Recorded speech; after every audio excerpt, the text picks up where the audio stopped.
Welcome, everybody, to another episode of Need Some Introduction. In today's episode, Sona and I will be breaking down the second episode of the third season of The White Lotus, an episode called Special Treatments. Sona, what's your favorite special treatment when you go to a spa? I don't know if it qualifies as a special treatment. It's pretty standard, but I love a deep tissue massage, Mm. the kind that has the level of pressure where you think maybe the massage therapist is angry at you for some reason. Like it really kind of hurts. I really enjoy that. The older son here in the of this Ratcliff family enjoys the deep tissue massage as well. A little too Mhm. much. A little too much. Speaking of the Schwarzenegger actor, they're trying to make him a thing. Did you also see this ad that popped up? Oh, you may not have ads on your Max account. I have ads on my Max account because I'm on the Black Mhm. Friday deal, and the advertisement that ran before this episode of TV was Patrick Schwarzenegger making a Tanqueray martini. Have you seen this? And they call it the White Lotus. It's like a promotion No, for I didn't see Thailand. it. It's a promotion for, it's like, oh, a taste of Thailand. Like the girl drinks it at the bar. She's like transported to Thailand. So I'm like, this is like a travel promotion. They mentioned the White Lotus. The cocktail's called the White Lotus. It's a Tanqueray commercial, obviously. And of course, it stars him. And she even says, it's like not even like he's playing a part. She goes, "Aren't you an actor? Why are you bartending?" So it's Interesting. No, I didn't see that. It doesn't mean it didn't play. I didn't. he just walked away. Maybe he just walked out of the room. Exactly. I was wondering if you get the same ads that I get. But obviously, this ad was made specifically for people who are watching The White Lotus. Yeah, So very targeted. very targeted. Yeah. And I assume this is something that happened very recently. An update on our YouTube numbers. We have a challenge to the audience for anybody out there. I know if you listen to all of our conversations, you're getting bored of hearing this, but most people only dip into these episodes, and I've only been announcing it for a week, so I do want to mention it. Sona, we have now almost 60 this morning. We were just shy of Nice. 60 subscribers. So we're Slow trying to and get to steady. I 100. like it. We're getting there. We're getting there. So we'll get to 100 within a week or two if the numbers stay, and I think they're gonna peter out. So please do, if you haven't already subscribed. I'll include the link in the show notes once again, or just simply search go to YouTube and just search for "Need Some Introduction." One word. It's hard to find for some reason. Probably because we are so low profile on there. We've only been on there for a very short period of time. And, the more activity we get, the more we'll rank higher. And you don't have to listen to us there unless you choose to, but feel free to give us feedback there too. People have been posting comments, and we do appreciate the feedback. If that's an easier way to communicate with us, great. Please do respond there. We do appreciate all the feedback. And yeah, if we get to 100, we will have a video episode. I'm pretty sure at one point, to be honest, I didn't think we would get to 100. It was kind of like, let's see. I'm pretty certain we'll get there, whether it's going to be 1 week or 3 weeks. Like I said, it'll probably slow down over time, but I Right. think we'll probably get there sooner rather than later. So, and we'll figure out what we're going to do. Probably just one of these conversations between Sona and I, but in video format. Well, what I like about the YouTube comments is that you're actually able to respond to them, which Yes, you can't exactly. do Right. on the iPhone podcast app. I definitely see certain comments on the app where it's kind of like, I'm not sure this person left the comment on the right show or Right. and other things that, we would just like, there's a very easy way to clarify why there's a Yes. disconnect, Mhm. but we can't because we can't respond to the comments. So I like that this allows for a little bit of a back and forth. Yes, this is a huge frustration for me, by the way. Anybody who's ever left us a negative review on Apple Podcasts, maybe people just assume that we can have a conversation there. There is no communication on there. So it's just posted forever. I cannot give you feedback. So if you post there, you either have to hear me talk about it here. So once again, emailing is always great. We prefer that. Yes. And I, by the way, am completely open to negative feedback as well. I would prefer it in an email so we can have a back and forth about it. And then if I ignore you, sure, go and post a negative review. But maybe, Sona, you may make a valid point here that maybe people do think there's some back and forth on there. That's just you post. That's all. I cannot communicate. I cannot edit your reviews. I cannot correct them. They simply are out there forever. So yeah, if you have something negative to say, at least say it on YouTube so I can respond to you. Oh, so Paradise, which we're covering here on the show, a couple of pieces of news for Paradise. A, they've announced that they renewed it for season 2. Not too I surprised heard that that that. happened. And the second thing is, if you've been curious to watch this show, obviously we're not going to cover it once again, but until season 2 comes along, we probably will cover it at that point. They just announced that starting next month, as soon as the wrap up happens, like the very next week after the season finale on Hulu, they will start running this on Tuesday nights, I think, on ABC. So you'll be able to watch this on Oh, TV. nice. Sona, as I mentioned, this feels like network TV.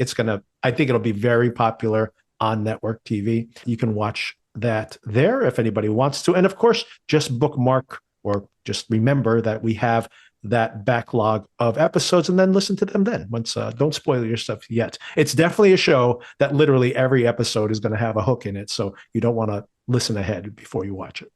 But yeah, it'll be easily available to anybody with a television within about a month. So it's coming. And the finale, of course, is coming in just 2 weeks. And we'll cover that here, obviously. I finished Zero Day. Sona, did you watch any of Zero Day, by the way? I didn't, although I did see a commercial for it after we talked, and I thought, oh, there it is. Oh, that's that thing he talked about. Right. While I was getting myself a snack. No, I'm just I did finish it. The ending is a little discombobulated in whatever it's trying to say. So I do see where some of the criticism came in with, but I found it very entertaining, and I like basically watched it in a couple of nights. So it is the number one show in the world, as is the case with these Netflix shows. So I think it's full of hooks and entertaining and says some interesting things.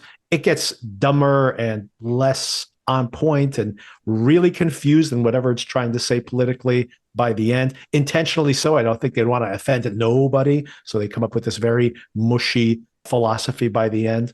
But I think until they get there and they have to kind of say something, I guess they feel they need to say something. I think all that ambiguity kind of just speaks to the fact that we're all talking past each other. We all don't understand each other. And you don't even have to think about the philosophy of the show. I think it's just as a thriller, it's pretty fun to watch. That's my opinion. If you like political thrillers, some kind of conspiracy, some big ticking clock, something's going to happen. We have to unravel this mystery before something apocalyptic is going to happen. It is pretty fun to watch. So, and it's 6 episodes, pretty small investment of time. All right. So I think that's all of the housekeeping I had. Did you have anything you wanted to watch or shout out? No, I'm being kept pretty busy between Severance and White Lotus right now. I'm So, keeping you busy for sure. mm-hmm. 2 whole shows you got to watch. I watch 2 shows a day. You watch 2 shows, period. I know you're knocking out 5+ movies a week. And Oh, I fell off last week. I did watch no movies. I was doing so well, and I just not a single movie last week. Welcome to the struggle. Exactly. Okay, so here we are. Special treatments. What do you think about this title? I was thinking how interesting it is that, of course, everybody gets a treatment this week, but there's the whole idea of whether you deserve special treatment, whether certain people get special treatment. So what do you think it might be trying to say thematically on this episode, or maybe more in the show itself? I love thinking about the titles of shows. Yeah, I did not give this one all that much thought, but I think there's possibly an idea of people being singled out for getting a special treatment, but not necessarily in a good way, in more Right. of like a shady way, being the target of a scheme or something like that. Mm-hmm. And yes, the original thing that is much more on the surface of how they're, doing this analysis of your body chemistry and designing a plan for you, or whether you need meditation to try and heal the traumas of the past. And, there was a lot of discussion of targeting treatments to people based on their personal histories. One general thing I wanted to bring up about the episode. Did you notice that it's kind of hard to see even because the English subtitles are obviously presented on the screen? But do you notice behind the subtitles Yes. are other subtitles? Yes. I don't know if they're Thai or a different Yeah. language. Mm-hmm. And it's beautiful the way they've done it, Beautiful because it's text, kind right? of Yeah. Mm-hmm. translucent, right? And the lettering is so pretty. But yeah, I can't figure out what they're trying to say by doing that, because I think it's pretty obvious that Most of us are not going to understand it. I watch a lot of movies, obviously, and there have definitely been films I've seen where this happens. So I guess there's just definitely something they're imitating where I'm watching a film. It might be Thai movies, but I don't think it's Thai movies. But oftentimes it'll be maybe from a region where they have multiple dialects. So you'll Sure, actually yes. see that certain dialogue is actually translated on the screen because characters Sure. might be speaking a different dialect. And then, of course, that is obscured by the English subtitles that are now laid over all of that. I think they're trying to imitate that style, or maybe not Yeah. imitate it. I mean, I assume this will play there. And they are doing this as a stylistic. Obviously, the language is very pretty. So there's definitely an aspect to how aesthetic that is. But maybe it just serves a straight ahead function as well. Yeah, I mean, when you were saying that just now, it reminded me of when I watched a movie in Morocco. The movie was dubbed, it was an American movie. It was dubbed into French, and then the subtitles were in Arabic. Great. With my husband and I speaking neither French nor Arabic. So the irony of us watching an English movie that we could not You couldn't understand. understand at all. But it was But an action movie, so the dialogue wasn't it super was probably good important. enough. Here, I haven't paid a specific attention to it, but I think it's when people are speaking Thai, right? That these Yes. Mm-hmm. subtitles come Yeah. up. Mm-hmm. So it'd be weird if to then subtitle it in Thai, but I don't know.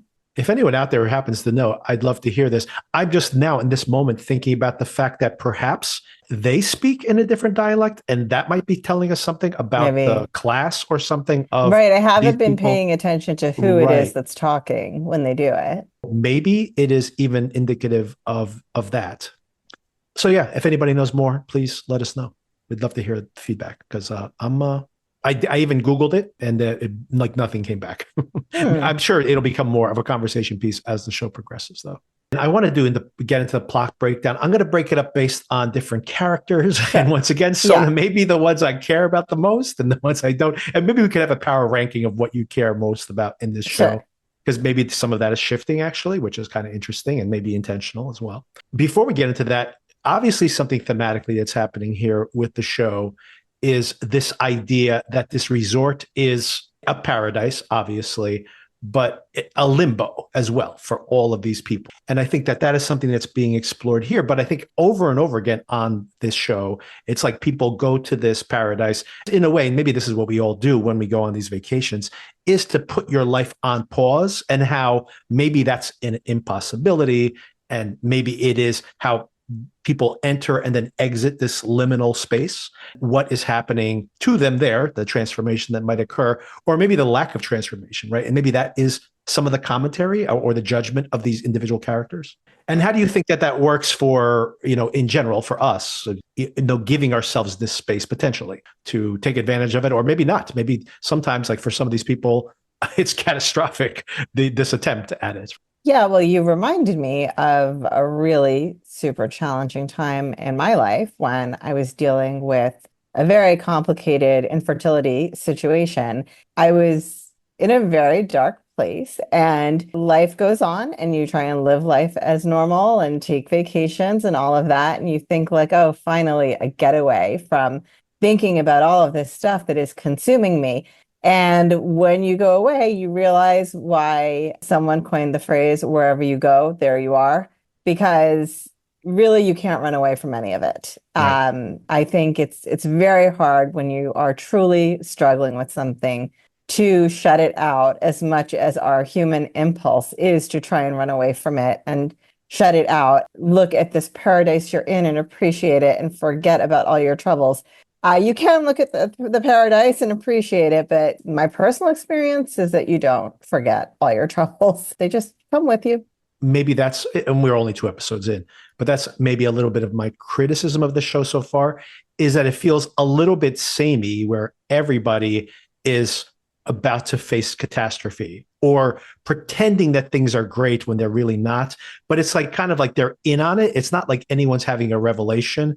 And Mm, I would need, and maybe it'll come, where imagine someone's truly having a transcendent experience. Somebody is coming in there at the lowest point of their lives and having the full experience of this in a positive way as a counterpoint to these people whose lives may be potentially going down in flames, running away from things they can't, or how the outside world keeps intervening. And I feel like right now, and once again, we're only 2 episodes in, this is a little too samey for me, but I would like to see more of that, of these diversity in those experiences.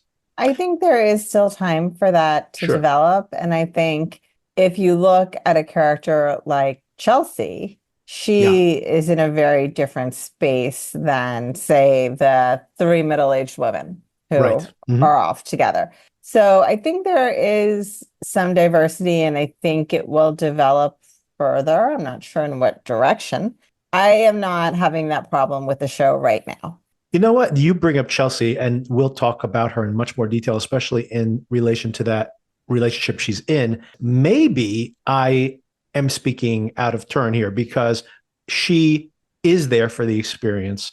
And in a way, she is becoming a guru to her boyfriend as well. So maybe she is that balance. And, maybe it's just too early for me to fully appreciate it. But yeah, I mean, I think you bring up a good point. She really does bring a different perspective here compared to almost everybody else on the show. Yes, fair. And what do you think the show might be saying? There is something obviously about these people who are exoticizing the people that are there, the culture that are there. In general, Asia, I think this is something that is seen throughout the history of the West and the East. I mean, I have a lot to say about that subject. And even, it was touched on here with the idea of the wise Indian, right? Yes. So Mm-hmm. I think there is a lot of, I'm not going to get the word right, exotification. I think I said it correctly the first time, but now I can't remember how I said it. Yeah. So I think a lot of that goes on from a Western perspective. And I think there is some truth to it. There's beauty to it. It's a very different lifestyle than what we have in the West, a different set of priorities, a different rhythm of life. It's not that it's conjured out of thin air, but there's so much else that goes along with it that I think Western people, it's not convenient for them to acknowledge it or see it. So a lot of people, for me personally, when they talk about India, will talk about what a beautiful place it is and, oh, the amazing food and the jewelry and the clothes and all of that. And all of that is so true. But there's also poverty. There's also political strife. There's also the caste system. There's also a lot of racism within India itself. There's a lot of religious persecution. There's the way they treat women is absolutely horrifying on the whole. And I'll say to somebody, well, it's a complicated place, and they just kind of shrug it off because it's inconvenient to talk about that part of it. It's also not the fantasy version of it, right? I think that's totally true, that what happens, part of the reason you go to these exotic locales is that the otherness in and of itself, yes, it allows you to think in a different way. That's the most positive read of it.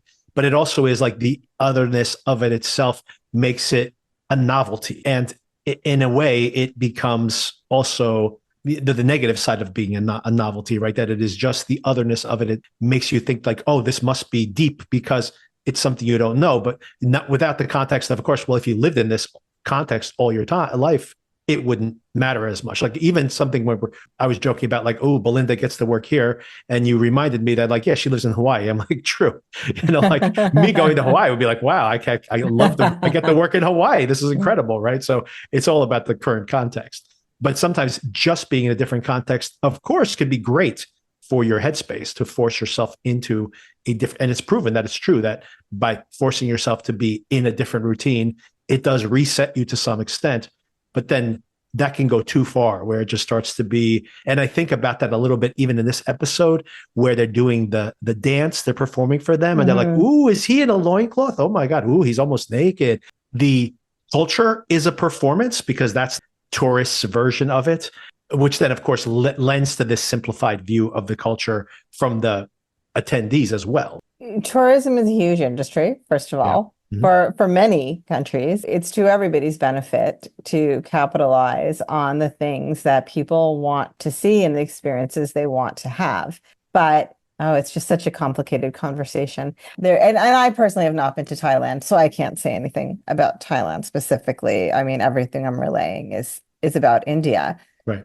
Things are generally a lot more complicated than they seem, and it's not all mysticism and Zen and karma. I mean, karma can be violent, to be honest with you, but you get my point.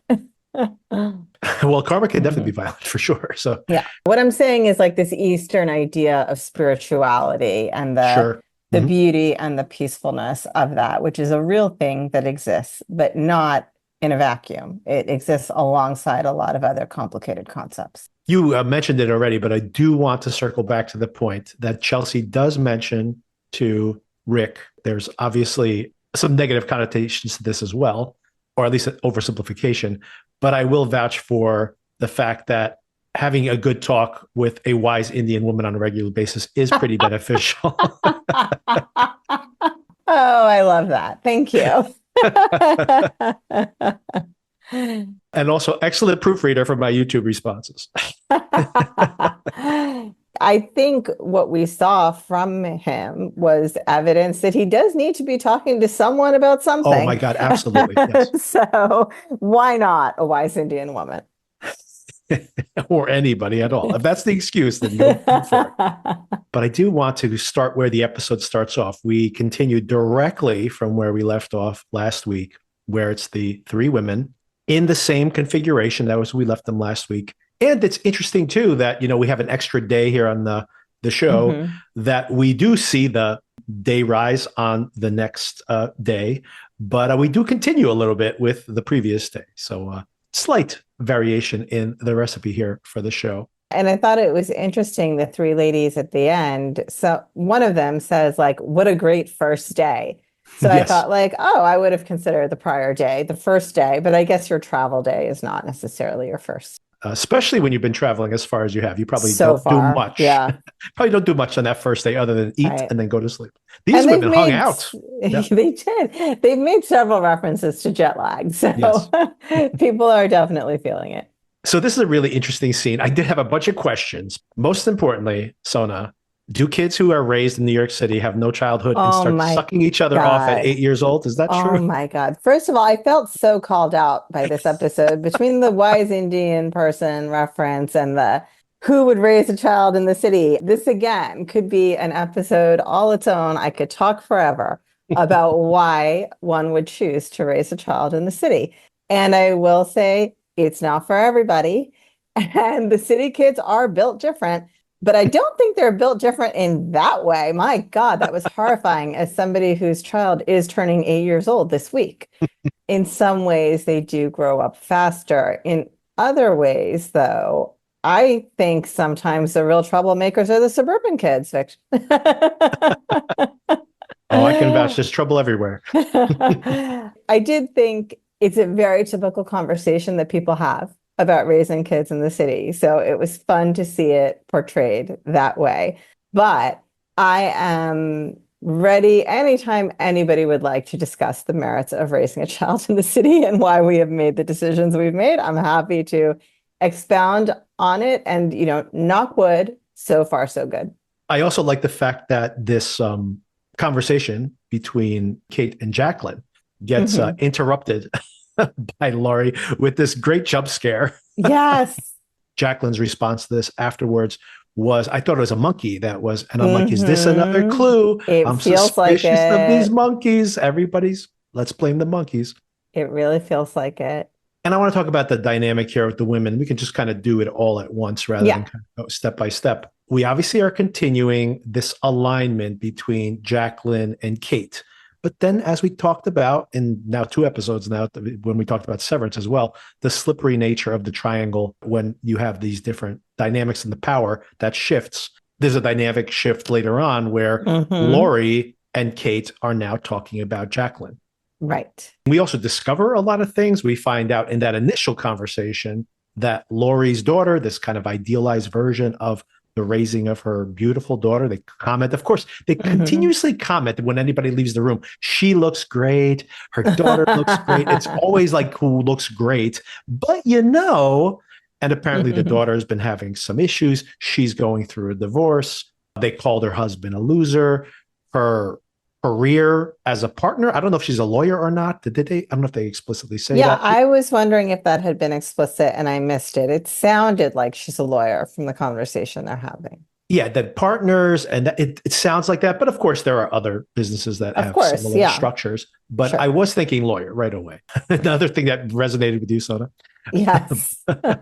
So all of that negative take on her life. But then, of course, as we are listening to this, at least me, I'm thinking, well, why is she, who's having all the success, literally at the peak of her success, why is she so insecure about this, even in having to put her friend down? But then, of course, later on, when they get into this competition of who had the better, body fat percentages, and the later conversation where they're talking about she's like so in love with her husband and he's so fit and he looks so great. I'll never get tired of being physical with him. And then, of course, you ask yourself, why is she talking about it so much? They even have Kate bring up the fact that they're rarely in the same town at the same time, which, of course, is something we see with celebrities, right? Where these people are married to each other. We made that joke about Nicole Kidman, who's so busy all the time that she's like never actually with her husband. So they've only spent about 8 days together. So, of course, they're still together married because they don't have Madly to in love. Yeah, they're only at their 7th date in their 10-year marriage. So it all works out. What do you think about all these different aspects of Well, the daughter throws furniture, apparently, which does sound apparently, stressful. I loved the way they are exploring that triangle dynamic, which we started talking about last week, that it's so easy when you have a threesome to have two turn on the third person, turn against the third person. So with the threesome reference, it sounded like I was starting to take this to a different It could go any way at this context. point between A the group shows we're of watching three currently. people can turn on each other easily. I like that they were showing that this isn't kind of like an entrenched thing where the two of them have always thought of the third as like the loser, right? Right. In the beginning, Jacqueline and I'm going to mix up their names, Jacqueline and Kate against. You could say the actresses' names if it's easier. But yeah, it was Jacqueline Kane versus Laurie, who Carrie I Coon was going to plays. say Laurie and then I thought Lauren. Okay. In the beginning, Jacqueline and Kate against Laurie. It's not like an entrenched thing where she's always been kind of like the loser friend, tag along, whatever, because by the end of the second episode, it's Laurie and Kate against Jacqueline saying, Yeah. why does her face look sandblasted or whatever it may be, making fun of how she talks about her husband and all of that. Just kind of is a rotating thing, depending on who has decided to go to bed early, who gets talked about behind their back. Kate is also to mention Kate. They haven't really had that moment yet where they are turned on her, but I think it's inevitably coming. Yeah, absolutely. But the show has already taken some digs at her. First of all, in the fact that she approaches the other family my gosh. is completely dismissed by the Parker Posey character. And talk about not being able to read a room, Kate. Oh, Holy yes, cow. I know. Just Just get walk out of away. there. Just Yes. like, good to see you again, and walk away. Yeah. End of Well, story. so funny to run into you. Have a great vacation. Yeah. Exactly. What a beautiful family you have. Goodbye. Yeah.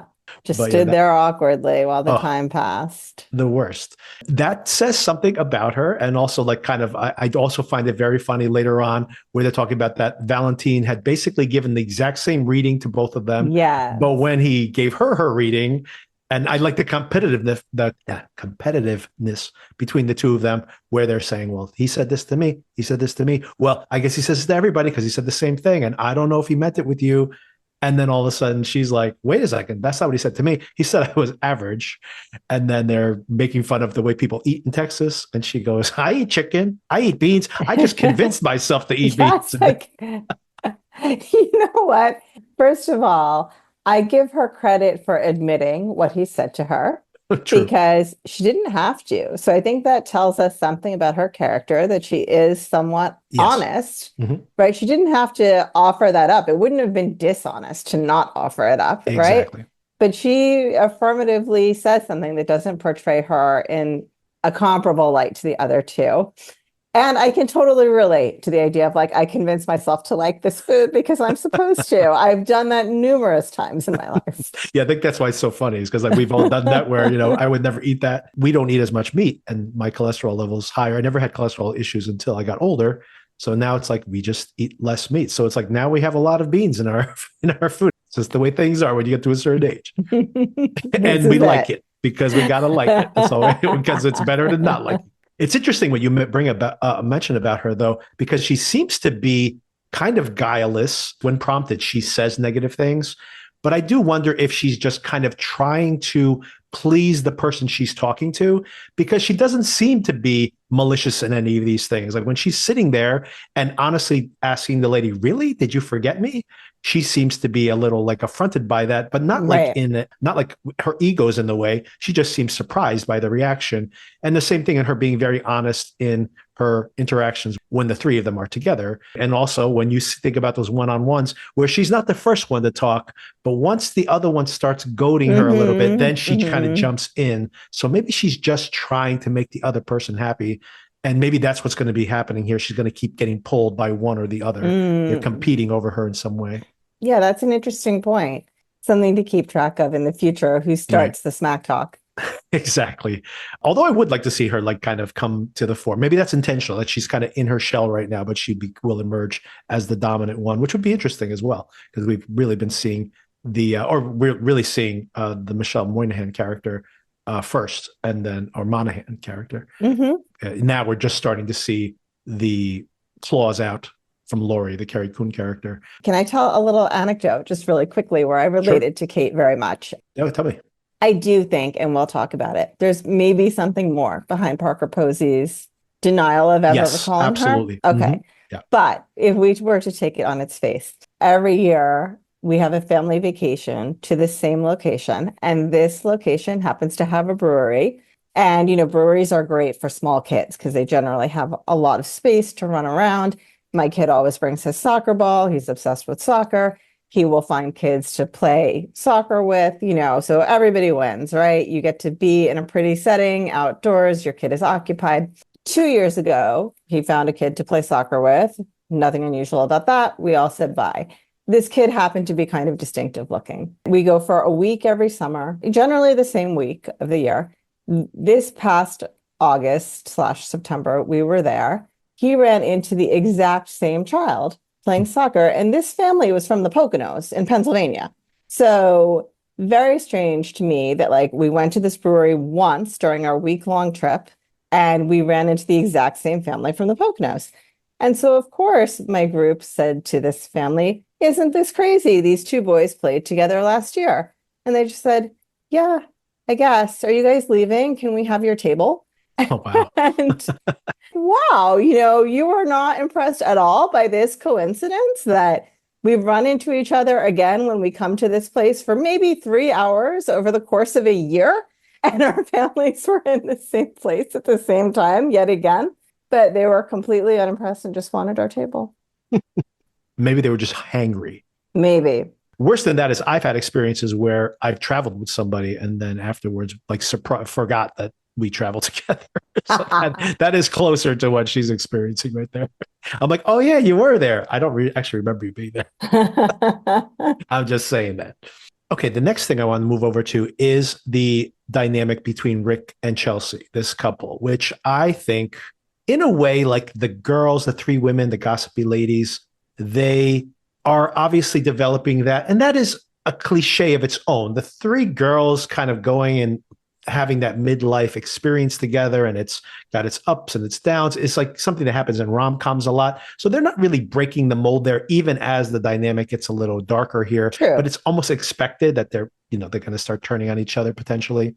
So that's in a way leaning into that particular cliche. This was surprising to me because when I watched last week and I saw Rick and Chelsea, especially when we saw the Greg relationship with his, paid girlfriend, that I'm like, oh, I see. This is the parallel. And of course, the show was telling us that.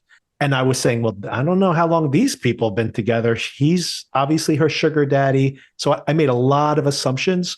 And I got to tell you, this was the big surprise for me in the episode. Obviously, you have Walter Goggins, who's always great. And I was like, he's playing kind of a one-note character based on last week. And we're starting to see that hard exterior is not some con man. He might be a con man, by the way, He but might not this be. con man who's guarding himself, warily looking for his next target. He actually is a pretty damaged person. And most surprising of all is that this may be very much a sugar daddy relationship early on, but they seem to have a sincere dynamic with each other. I love the scene where he wakes up and he's trying to like push her off of him and she's still asleep and she like clings to him. There's like a real sweetness between the two of them. And she like even her pushing him into doing this thing that he's uncomfortable with. She really seems to care about him. And I think in his own way, especially when you see that tender lovemaking scene at the end, there is some warmth towards her as well, despite the fact that, given his horrible upbringing, he probably is wary of, showing any kind of sensitivity or any kind of emotion. I was really surprised with this, and I really liked this whole storyline. It was a nice surprise. And I think when he dismisses Gary, we'll call him now. Yes, I guess he's Gary now. Yes. Gary and his French Canadian girlfriend's relationship. I love that dynamic. Yeah. She's an escort. It makes it clear that he sees their dynamic as something much different than Gary and the escort, that they have something real in comparison to that. Absolutely. There's so much funny dialogue here too. I love how she busts his chops constantly because you guys will get along. And he's like, why do you think that? It's just like, you're both old men. Yes. Although Walter Goggins looks really good for his age. Obviously, I think he's probably like pushing 60 at this point, still in great shape. And they even call that out, right? How the French Canadian girl is like, he's in good shape for his age. He's like, he is indeed. Greg, by the way, I don't know how old he is, but for his age, he's holding it together too. Not as well as Walter Goggins, though, but none of us are going to be that blessed, just to be honest. Oh, and really important here, I think, the revelations during that conversation. His mother died of a drug overdose.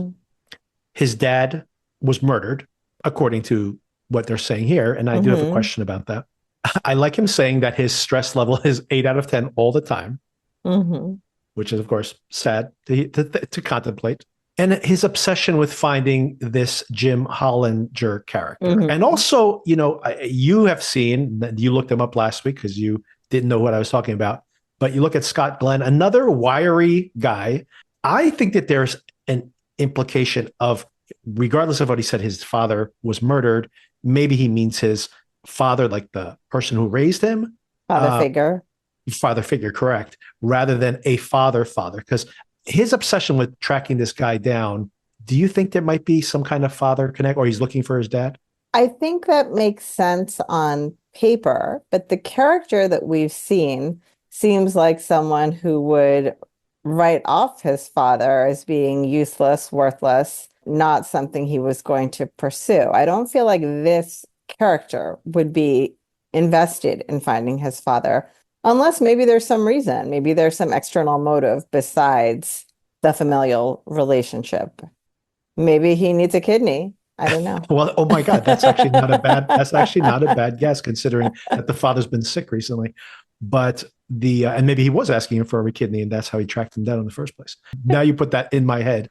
But based on last week, what I was thinking, even before we knew about this biography of his, was that he wanted revenge against this guy. And of course, someone's going to get shot. So there's that whole thing hanging over the entire show.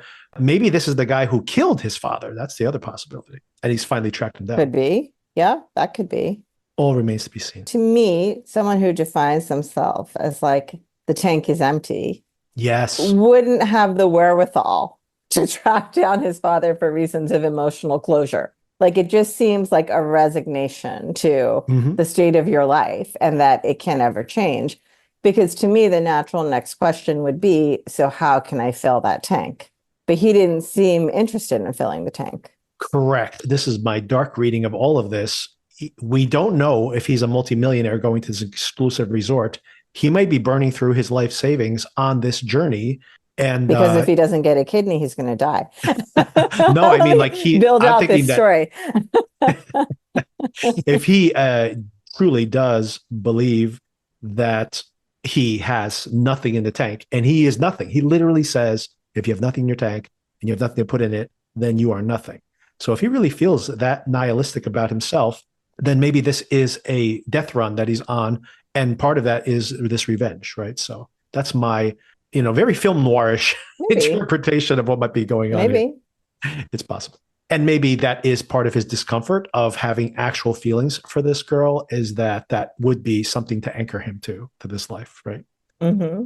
Okay, I want to talk about the armed robbery, which was shocking. Another shock. There's never been anything violent on this show, except obviously the deaths at the end. But it's like you're kind of on cruise control as you watch the show, and you do not expect people to be smashing glasses and pulling out guns and threatening people's lives in the middle of the show, especially this early in the show. So that was a real big surprise. But before we get into that and who these people might be, because I have some theories as to who we might be seeing there, let's kind of set the table there with the hotel staff itself. Maybe we just start with Belinda again. She is probably going to be much more important to the plot as it progresses. I do like her waking up. By the way, my experience when I used to travel all the time, waking up in the morning and literally looking at the ceiling and being like, where am I now? So disorienting. And of course, she wakes up. She has no idea where she is. Understood. I've been there myself. Then we have the continuing romance between Mook and Gaitak. And we kind of see that thing where I'm like, why is she maybe negging him a little bit, or what that was? But we see now that they have almost like a brother and sister relationship. Mm-hmm. He's known her for a long time. They work together. So maybe there is just like that familiarity. She just takes him for granted. But she does seem to accept a possible date with him. Yes, I was watching this with my husband actually, and he pointed out after their conversation, she never said no. Exactly. So... And by the way, like, this is of course putting the thumb on my expectations, but in this season on the White Lotus that we saw last week, we see her dressed up and they are together somewhere eating or drinking, which of course seems to be a date. So they're not in their work year. So yes, I think she didn't say no, which could be a yes. And are you in favor of this romance? I don't know enough about the characters and especially about Mook. I have questions about her. She seems like Gaitak seems solid and like a stand-up type of guy from what we've seen, right? He helps her when the bike is not working. He's doing his best as a security guard and gets a head injury because of it. She seems like maybe she's very sweet or maybe she's a little shady. I can't tell yet. I get shady vibes from her, but it seems like the show is very much trying to tell us, at least the characters in the show all seem to see her as this, oh, she's so sweet. She's so sweet. That in a way is also part of the reason I'm thinking maybe that is saying something about the stereotype of the polite, servile Asian woman. And maybe she could be a wolf in sheep's clothing for all we know. So I don't know if she's going to be like some grand villain, but she may just be more a mastermind. Yeah. She may just be more she may be more complicated than she appears to be. I mean, she's very pretty, but also she has a real adorableness to her. Yeah. So it kind of makes you not suspect her of being capable of things that are mean or shady, but she might be. Oh, back to Belinda, by the way. She has she's hanging out with Porn Chai, is this other employee there, and they are training each other. He's like, give me your favorite treatment and I'll give you mine first. And when he walks in his boxer briefs, she gets a little flush there. So, I mean, do you think that this is going to turn into a romance between the two of them? What do you think is indicated here? I hope it does. I'm not sure what I think will happen, but I hope it happens. I would love to see that. I like when he asks, do you want me on my back or on my stomach? And Yes. she says, on my stomach. Okay, character that has been a standout in previous seasons, not working for me here, speaking of the staff once again, is the Fabian character. The whole awkward, oh, everybody's going to show off their talents. Oh, I even practiced to sing. Oh, are you going to sing? No, I would never sing. Oh, maybe I will sing. All of that is, I don't know, this character is just not gelling for me yet. Did you have any impressions of him? Yeah, not well-defined enough yet. Hopefully he will become more well-defined. But right now, there's just not enough to go on either way. He's just kind of in the background. Yeah, they have not given him enough screen time, but I assume he's going to become more pivotal considering, as I mentioned last week, this is like an up-and-coming actor. So I assume there'll be more for him to do. these have been quirky characters in previous seasons, obviously. They're Yes. trying to make him, funny and charismatic, or, having its own kind of charisma, like we saw, for example, in season 2, which was such a great character, that flustered, master of ceremonies there at the hotel. And like you said, we haven't really spent much time with him yet. So maybe it's just to come, but it's not working for me right now. Not yet, anyway. Yeah, I get that. And do you have any opinion so far on Shritala so far? Beautiful voice, by the way, beautiful singing voice. But anything else on this shady owning this resort or running it with her husband, and this diva-ishness she has to her, which of course is probably part of her appeal, probably part of the reason people come to this resort if they are familiar with her. Do you have any read on her yet beyond that surface level? No, I don't terribly mind her. She seems like she's going to be just a plot device more than anything else, as a conduit between Rick and the husband, possibly, right? I feel neutral about her. I don't necessarily need to know more about her, I will say. And you're absolutely correct, by the way, that in the upcoming scenes, we see Rick is talking to her, even positioning himself as potentially like someone who could get her some, appearances in the US, like he's some kind of talent agent or something. So he's obviously going to try to use her as a lever to get to her husband. And unfortunately, maybe that's all she has. Although I have to say, I hope she has more to this, because I think this actress has a real charisma to her. I really like seeing her perform. Whenever she's on screen, she holds the screen, but they don't give her that much to do yet. She, like you said, she's just like kind of the way to get from point A to point B. I do hope that she becomes a more complex character. All right, let's talk about the robbery, the actual logistics of it. So Gaitak is at the security station. Valentine comes up and is like, hey, I got tickets to this mixed martial art fight I'm going to be in, and my friend's in it. And at first I'm like, wow, this guy's doing a lot of palling around with this guy. Like, we have not seen this before. And Gaitak's trying to be like, oh yeah, I want to hang out with the cool guy. And I'm like, what is this all about? And then, of course, the heist, the attack. I'm like, this was a distraction, obviously. Sure seems like it. So there's somebody who's involved, one. More interestingly, then when he gets attacked, they seem to be flustered. Like, they definitely didn't want him to get hurt. So it's probably other people on the resort who definitely don't want to hurt him. But most important of all is that the third guy in the car pops out. He sees him. He does not have a mask on. He sees this person, full face. We don't see it. We only see the back of his head. They make eye contact, so he knows exactly who he is. Then it's when he gets hit with the gun and knocked out. When he wakes up, he doesn't say, I saw blah, blah, blah. So he knows exactly who that person was. And that's interesting. So he has a secret for some reason. Maybe he's protecting somebody. Maybe he doesn't know this person, and it's just going to turn up later that he'll see this person who, got out of the car and without a mask on, and he now knows more than he should. But my assumption is he knows who this person is and probably can suss out who this trio are via that. That is what it seemed like to me as well. Do you have any guesses as to the rest of this? I immediately was thinking this is somehow coordinated. It could be like Greg is doing something shady, but I'm like, it can't be Greg. This guy is way too fit, way too, he doesn't move like an old man at all. So it's probably one of these younger guys on the resort. It could even be, there's multiple pretty fit guys in the cast, in the, the actual staff that we've already met. So it could be one of those guys. But yeah, they do really... they are very careful to cover everything. He's wearing gloves. He's wearing the mask. He's got sunglasses on. He's got the hat pulled down. So I was like looking for any clue, like an eyebrow. I couldn't get any clear look on this guy. So I'm like, I don't know who it was. They did and obviously the fact that they're hiding his identity so thoroughly, I'm almost certain it's someone we've already seen in the show. But what do you think about the fact that the French Canadian girl, whose name is escaping me, made sure I'm already giving you some of what I might think. So is that to say, made sure she was in the fitting room at the time that this occurred, happened to be in the fitting room at the time that this occurred. And this whole idea of, she had this argument and she made sure to get the credit card, and the store has lots of great stuff. I mean, who really goes shopping in the hotel shop? I guess some people do, but I personally am there, like, if I need a Tylenol or something.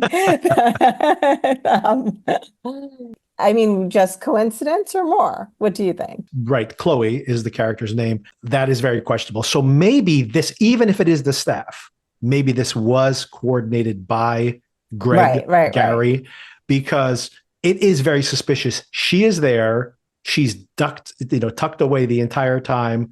She doesn't come out until after, because you could imagine that, if you're in a dressing room at some store and you start hearing something outside, even if you just hear the glass breaking, you'll be like, oh my God, someone must have like broken something. Let me go see, right? You don't like say, I'm going to hide here because someone's robbing the store. That's not where your mind goes first. Right. As a matter of fact, like I was shocked that it happened in the episode. I'm sure if I was at a resort and someone came in, my first thought wouldn't be like, oh, of course we're being robbed. Right, you exactly. assume It's so random. Yeah. it's not going to happen. That's exactly the type of thing you're getting away from where you are. I wouldn't be surprised if he is somehow involved in this thing, because it is very suspicious.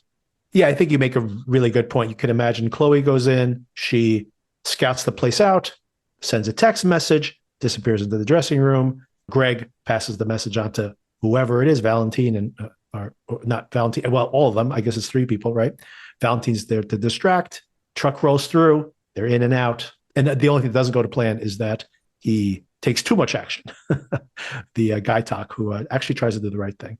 Yes, I mean, really does. I mean, he tried to physically get involved when he knows this guy has a gun, right? So yeah, exactly. And this is also goes back to the date or not date with Mook earlier on. She is sympathetic. She's worried about him when he is attacked. And maybe that is part of the fact that she's going to accept this date. Always take advantage of those type of things. Oh, also very importantly, I think here after the robbery, Chelsea goes back and tells Rick about it, and Rick is very concerned for her, right? So this is once again you see him being like very like she's always harassing me, but then when that happens, he seemed very concerned for her. So I thought that was also another sign of that he's truly in love with her, whether he'll show it or not. He really is. You want to do the dinner they have together? Because I love that too. So so then that night, just to bring all those characters together, we see Greg / Gary. Love the dynamic, like you mentioned. All of this is terrific. I like Chelsea constantly prodding him, like, go talk to the other old guy. Go ahead. Look, you guys are both old. You're both losing your hair. You're both losing your hair. He's like, I'm not losing my hair. I don't think Walter Goggins is losing his hair. He would have lost it by now. You might be receding, though, a little bit. You're both losing your hair. It's hilarious. The connection between the two of them. And of course, he's just like, well, what do you do? And Greg's like, oh, a little bit of this, a little bit of that, maybe a little bit armed robbery, a little bit, or coordinated armed robbery at the local resort. A little bit of conspiracy to murder. Exactly. Murdering my wife. You have to think if something's going on with his inheritance for sure, because if he cleanly inherited her money, pulling off this heist at this resort seems to be small beans for somebody who's inheriting as much money as he supposedly is. Maybe it's tied up while they're investigating the death. True. That's a very good point. Yeah, especially if there's connections between him and this guy back in season 2. Spoilers for season 2 if you haven't watched that. But we won't spoil anymore. But definitely check out season 2. Great season of television. Yeah, amazing. What else did you want to bring up about this conversation? Oh, one thing that's important, I'll just mention it here as well in passing, is that Belinda sees him and recognizes him. And then she seems very frustrated. And I couldn't get a read on that. Is she frustrated because she's like, I know that guy, but I can't place it? Or is she frustrated because she's like, oh, that's the husband of that lady who promised me, she'd help me out, and she never did. Did you get a full read on that scene? I thought it was the first one. Yeah, I think so too. That's kind of how I took it. I personally have a very big issue with seeing people out of context and understanding who they are when they're not in the place that I've seen them 100% of the time up until that day. Maybe I was, relating to that feeling of when you see someone and you think, why can't I place them? And it's because they're, in this case, tens of thousands of miles away from the last place you saw them. Exactly. A very good point.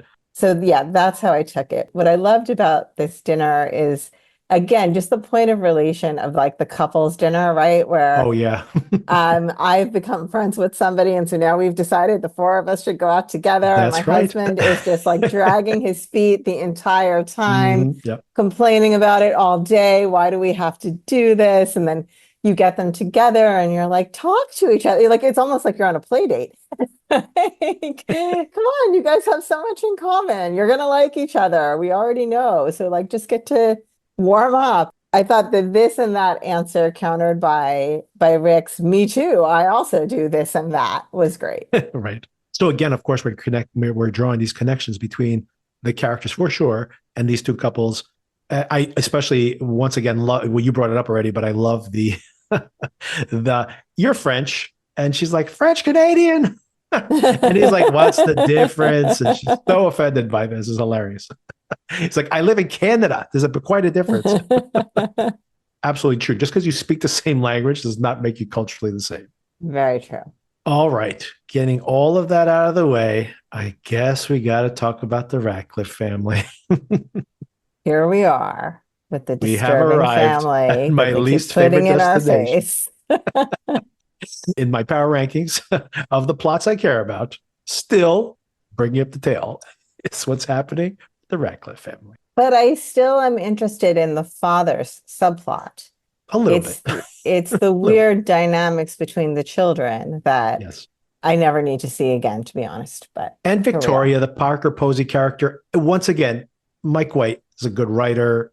He, even with season one, even with the worst aspects of season one, he humanizes those characters and he does something with them. So I'm sure there's more to be revealed here. But at this moment, 2 episodes in, I really don't like spending time with these people across the board. Like I'm slightly interested in going like, what is the revelation of this scam that the dad is caught up in a little bit, but Parker Posey, who I really like as a performer, by the way, not vibing with this performance that much. And the kids, I mean, the kids not working for me. Our generation, those of us that loved indie films and whatever, right? Like Yeah. Parker Posey is a sweetheart for us. We'll always have that fondness for her. This is so against the type of character that she normally plays as well. For me, I think I'm processing a lot on the Parker Posey level of her being, solidly middle-aged. And I mean, of course she is, but I remember her as a young adult actress. And this type of role of like a Southern housewife that is doped out on lorazepam, like all of it Yeah. is a lot to process for those of us who grew up with Parker Posey. So yeah, I get it, but I still like it. She could play neurotic. I mean, that's definitely been part of what she's played in the past. Although, I prefer her in that, like what we were growing up in, that whole like the quirky girl, like, kind of like the lovably quirky girl. Yes. Maybe this is the soured version of that character 20 years later, possibly. I mean, it's a little one note for me, I would say. So we'll see. We'll see how it plays Yeah. out. Victoria, up until now, is once again a lot of comic relief here, even in the way she's trying to order food for the room, and she's trying to pronounce all the words properly, like as if she's like inventing pronunciations for the meals and trying to make it sound like she knows what she's talking about, which I found entertaining. I felt like she did get the hang of the Thai by the end of her order. She really, It's like she was working her way through it. yeah, she really improved between ordering the first That's snack and actually like the fourth one. She really got the rhythm of it. Maybe I'm being a little ungenerous there. Maybe she's listening to the person on the phone who's reciting it back to her, and she is improving. So maybe, I've done that before where I completely mispronounced some dish, then they recite it back to me, and then I'm like, oh, and I have a similar dish. So then I know how to pronounce it. As awkward as that conversation with Kate was to watch, I did like the way I was entertained by her side of the conversation about, oh, sure. Yeah, I know that person. I was there. And like clearly just saying like, no recollection of what you're trying to tell me about you personally. Maybe your hair was different. and Kate were like trying to kind of give her an out, right? And Kate's like, maybe. And you can tell Kate is the type of woman who's had the same hairstyle for 20 years. And I liked when Kate walked away, the kids kind of call her out, like that was a little bit rude. Yeah. And her response of like the baby shower was 10 years ago. The way Kate was talking, I assumed the baby shower was at least within the last 5 years. I do think if someone was trying to bring up to me a baby shower from 10 years ago. 10 years ago, yeah. I also might be like, wow, okay, yeah, we were both there. Although it did seem like they spent a lot of time together, the way Kate phrased it. Yeah, so, they spent the entire weekend together, they said. Right, so maybe not. I got a lot of enjoyment out of the way that character handled that conversation and the awkward feeling it gave me. I do agree, by the way, that regardless of everything she's saying is probably true, and kind of being like, why would I remember someone from 10 years ago, even if I did spend the weekend with them? Give me a break. And why is she making a big deal out of it? Which, of course, the kids bring up a good point. It's like maybe she's just trying to be polite. But I do wonder if something happened. There was some bad interaction there, because there seems to be more to that story. Yeah, sure. I agree with you. All right. So let's talk about these kids. Saxon slept in the nude. We have to see him naked again here in front of his brother. I'm like, what is happening? What is happening? So, threshold question that my husband asked me that you and I should have discussed and we didn't. Okay. Are these three siblings all biologically related? I thought the same. I was wondering the same thing. Yes. Because it is having a feel of a blended family. Yes. Yes. And I'm hoping at this point that it is somewhat a blended family, because it will make it marginally less upsetting. If you had to guess, is this a blended family and how are they blended? Yes, I was thinking the same thing even last week, but I didn't really, since the show had not made any reference to it at all. And the mom and the husband seem so similar that, it's kind of feels like a couple that's been together for way too long. But it is possible that maybe the husband had a first marriage. Saxon, the older one, is from the first marriage, but then they would still be half brothers, which is still very strange. I mean, very creepy, to say the least. Wait, break that down for me again. I'm sorry, I didn't follow. How do you think they're blended? Saxon was from a different mom via the father's side. This is what I was guessing. Mm-hmm. Other siblings, the younger ones, are both Victoria's. They're still half siblings, though. Just interesting. Creepy. What did you think? I think so. You don't think any of them are joint children from both the parents? I just want to make sure I have this right. Oh, I see what you're saying. You think I was saying only Victoria. Maybe that's the case, and then that would make a little more sense. I was saying that the two younger kids are Victoria and Thomas. This is so they would be, in my version of this, they're half siblings. So the same father, different mother. Everybody has the same father. Yes. We're going to need a family tree for this. For some reason, my mind is having a hard time tracking this. Something I noticed, I'm not sure what conclusion it should draw me to. The mom laughs very hard at a lot of inappropriate stuff from Saxon. Oh, good point. So then she might be closer with him. Yes. So then my original instinct was then like, they must be bio related. Yeah. Because these are things but see, then I think maybe it's a step parent situation trying to ingratiate herself, because these are things as a parent, I would be like, WTF, why are you talking like that? Right. I'm not sure which side I come down on. I'm like couching this with every precaution. I think Saxon and the sister are not related, because that at least would make it a little less creepy, the way he's talking about her. And I guess I feel like Lachlan and the sister are related. Then how would that work? They took logic puzzles off the LSAT, but this is sounding like a logic puzzle from the LSAT. And I think the sister resembles Parker Posey. Okay, now I'm going with Parker Posey is the stepmom of Saxon and the bio mom of Victoria and Lachlan. That's the same. See, do we end up in the same place? As confused as I explained myself before. That was the same place we were going. Yes. Okay. Yeah, and I think that would have to be the case, because Saxon is the older, right? So it wouldn't make sense that she would be, because then he would have had kids with someone else while he was married to her. If she's the bio mom of Saxon, right? I can't rule out that Saxon is the dad's, Victoria's is the mom, Lachlan is both of theirs. That's the other possibility, and maybe that would make more sense. They have one shared child, and then they have kids from previous marriages, and that would explain, yes. And the thing about like, you shouldn't be sharing a bedroom now, it makes a little more sense for step siblings than it does for real siblings. Yeah, even though they're close in age, so they may have grown up in the same bedroom. Yeah. I mean, I'm an only child, so I don't really know, but I feel like there would be nothing wrong with sharing a bedroom with your sibling on vacation, regardless of how old you are. Yeah, I think that is probably what we're talking about here. So the youngest is theirs together, and the others are from previous marriages. By the way, just having this conversation has made this whole dynamic less creepy for me. Right. It helps a little bit. It does. A little bit. Yeah, so let's talk about that dynamic because obviously we have this whole weird thing where he has to be naked in front of his brother all the time, which is just strange to say the least. But then, of course, he's so annoying, getting, aroused during his massage, expecting to get more than he Mm-hmm. gets.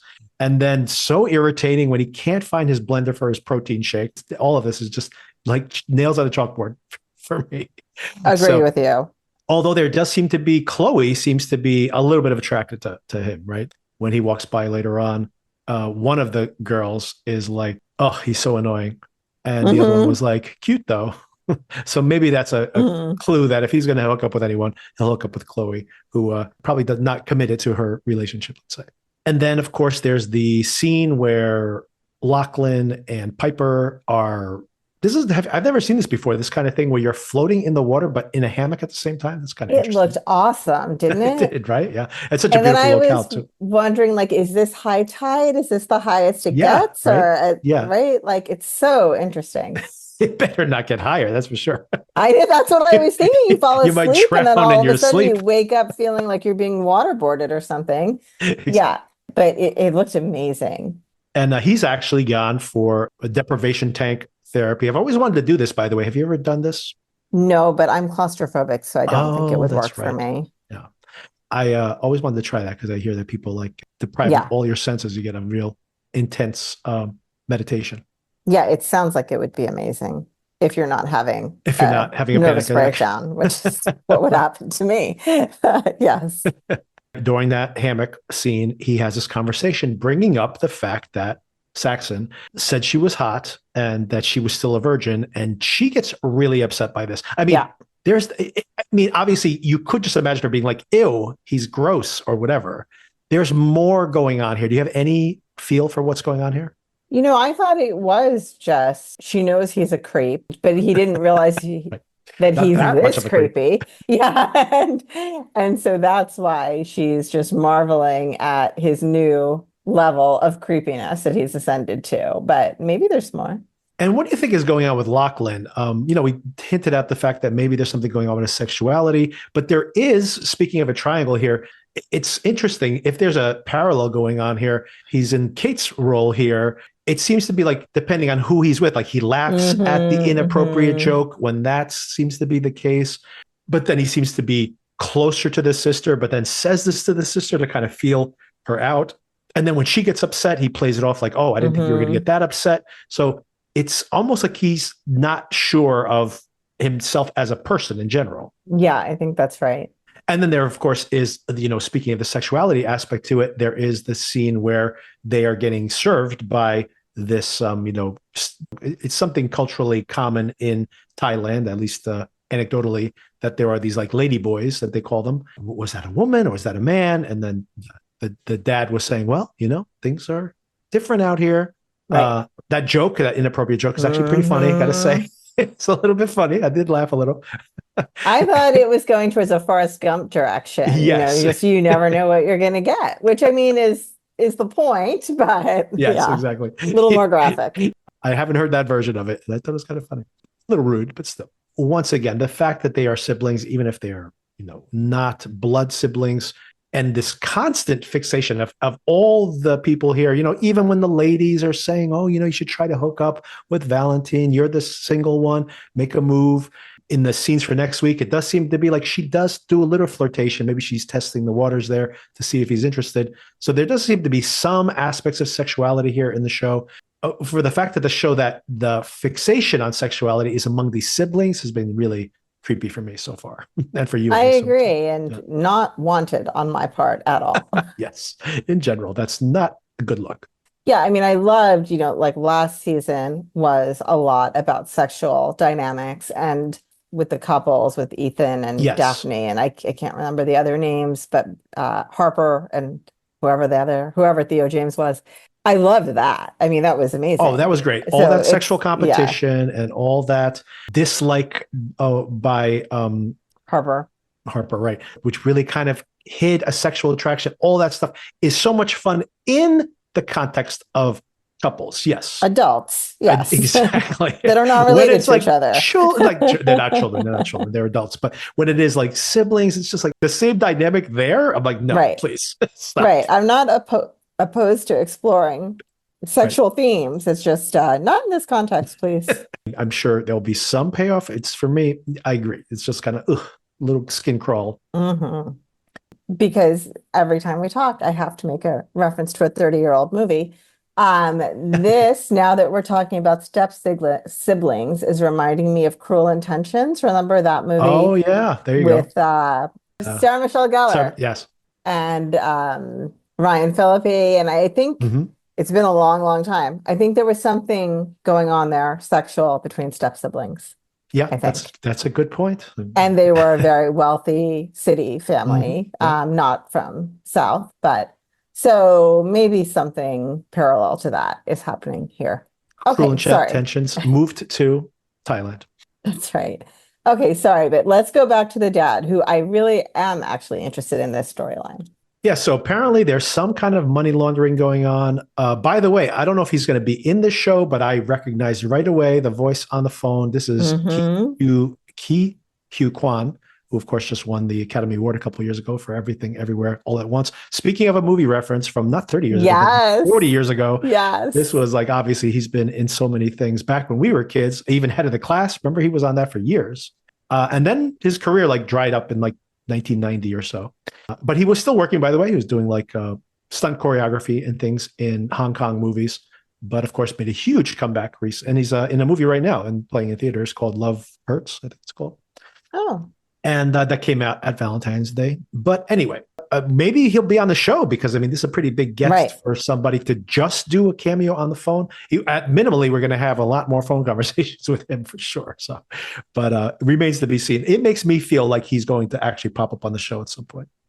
Do you have a feel for this at all? He's saying, I only got $10 million out of this. So apparently he's making it Mm-hmm. sound like he is so rich that $10 Right. million is nothing.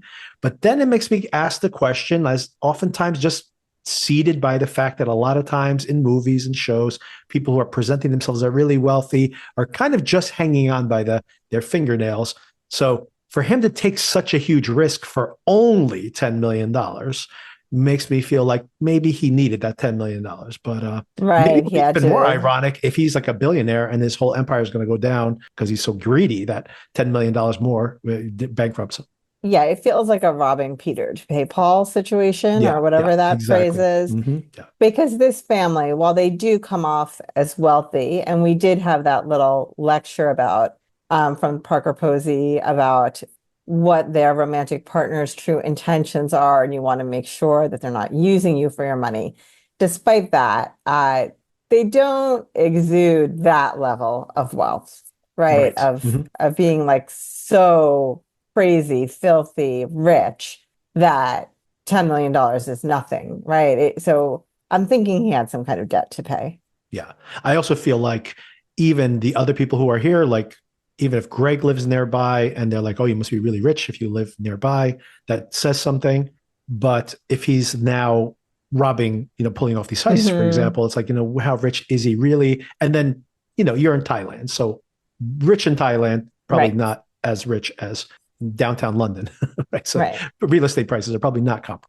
If you could guess at this moment, do you think that we're going to have his entire collapse of his illusion of his life is going to happen in the context of this show so that he has like some kind of confrontation with his family about the reality of what's happening? Or do you think he's going to try to hide this from the family? Because considering we only have like 1 week there, it's going to kind of hang over him that now we're going back to the United States. As soon as we land, my family's now suddenly going to know the truth I feel like it's going to be the second scenario that you presented. because they're not allowed to have phones and things, so like they're out of the loop until Yeah. maybe the last. It could be interesting to have him have to deal with this with his family, have this conversation during this actual trip. I just feel like there's not enough real estate here to deal with that potentially. It's more interesting to me the idea that they're having this luxurious trip and they're still living in the fantasy, and he knows Yeah. that it's all going to end as soon as they get on that Right. plane. And I think we will learn more about what's Right. going on with him over the Mm-hmm. course of the week, but I don't think he's going to disclose it to his family. That's my sense of it. Honestly, I prefer that. I think it's a more interesting way to take the story. Agree. Then another scene of him being like, "It's all a lie. We lost it all." Like I'm Right. like, okay, we've seen that. I mean, more expected. And I think that's pretty much it. Do you have any guess yet as to who is dead? Oh gosh. You don't have to, by the way. Don't have to. No, I don't have a guess, but I am growing more attached to certain characters, so I hope it's not them. But that's about it. I hope it's not Rick or Chelsea. I've grown fond of them. Mm-hmm. For whatever reason, I like these three blonde ladies that are on vacation together. What are you thinking? I honestly still don't know. There's multiple times in this episode where they're like saying, "What was that thing that Greg said?" Like the Timothy says, "I'll kill you if this blows up in my face." Hmm. On the phone. Obviously, the show is constantly making us think, well, maybe this is what's going to happen. Maybe this is what's going to happen, which is the game this show always plays, which is, Right. obviously why it's been successful. And I always feel like this early in the going, it's not going to be any of those things, right? So If I try and draw parallels with the prior seasons, the first season, I was kind of disappointed with who it was, I think. mhm. I felt like it should have Especially because it's like been. the best character in the show. I felt like it was going to be somebody visiting the hotel. The second season, I was surprised that they did that. So both seasons, I've been surprised, is my point. So I'm not even going to try and hazard a guess. And I'm sure this is a game that will continue from episode to episode. There will always be like two or three candidates that seem Yeah. to be most likely. And I hope it's not guy talk too. I'm growing fond of him. Yes, same thing here. I hope it's not guy talk. I have to say with season two that it wasn't only surprising as to how it landed, like who it was in the end. I also thought that for me, it was satisfying in the fact that the bad guys don't get away with it, and yet it still happens in a way, right? So Hmm. it was a very clever way to wrap things up. For me, I know some people it was more divisive, but for me, I thought it was a clever way to do it. I mean, I think it kept consistent with the quirkiness of the show that Right. with all that was happening, the final undoing was just a misstep, essentially. Exactly. Like take those heels off, lady. Yeah, really, take the heels off. All right. So that is episode 2. We will look forward to episode 3.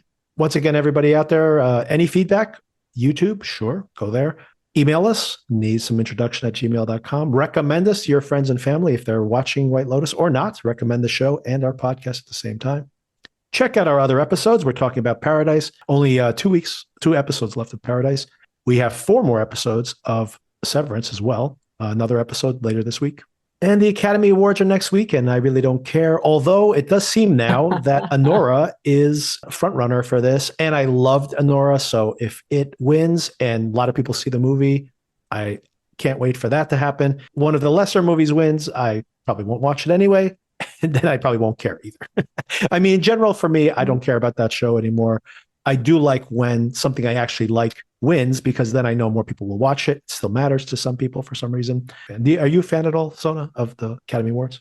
I'm not a fan of awards shows generally. I feel like, and I mean, many industries do this type of awarding, and it's just not as publicized because people outside the industry aren't interested. But Don't care. it just feels so self-congratulatory to Always, me yeah. that, Mhm. I can't be really interested in everybody patting themselves on the back like this. But again, to be fair, I think every industry does it. It's just not broadcast and nobody cares what we wear. It lost its novelty for me a long time ago. Like I mentioned, the only thing I would care about is I do want to see Honora win because it is not a giant Hollywood production that's been they spend tens of millions of dollars promoting this to win the Academy Award and do expensive trips for the voters and such. It is a small film, is just really great. It's like the best movie of the year, in my opinion, or very near the top of the best movies of the year. I'm sure it's already become very popular, much more popular than it was in theaters because of the nominations. It's always near the top of the streaming chart, the rental charts. And of course, if it wins Best Picture, it will get tons more attention and tons more views. All in favor of that for a great film, especially if it's a small film, because if it's already made $700 million, then who else is going to watch it anyway? So I'm glad. Although honestly, when you have a film like this become a front runner, the ratings are probably pretty bad because they're not rooting for the big Mhm. blockbuster, right? Right. So it's a double-edged sword. I don't really know the merit of these type of award shows anymore, but it is coming up this week. People will watch them, and people do act like it matters, although it really doesn't. But it does help sell more tickets, so I guess in that way. The nominees are pretty good, by the way. Most of them are actually pretty good. So I don't have too much criticism about what they nominated this year, except for Amelia Perez, which looked like it was going to win, which is absolutely horrible. Okay. All right, Sona, thank you again for the conversation. Thank you. All right, talk to you soon. Talk to you later. Bye. Bye.